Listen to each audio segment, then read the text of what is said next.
I'm in on Nvidia. You do actually know how to use that thing? Oh shit, I put on a sell position. I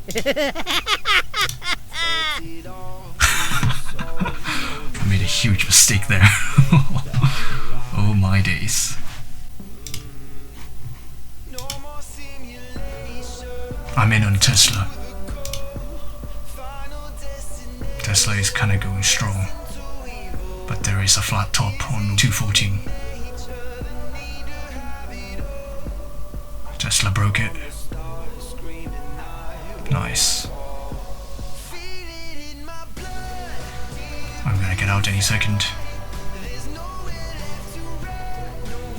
Nice. I'm out. So I just managed to recoup the losses I made for today. £92. Anyways, I'll accept that. It was strong. Can't believe I screwed up on Nvidia. I was meant to put a buy position on Nvidia over by here, but instead I put a sell position. And I was thinking, it's going up, why am I in a red? I had to quickly close position for any damages.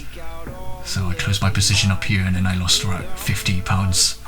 So lesson for today, check, make sure you got the right order. If you're gonna buy on the upside, make sure your order is on a buy. And if you're gonna short sell, sell position. I guess it was because the market just opened and everything was going so fast that I forgot to check that I was in a buy or sell position. That's pretty funny though.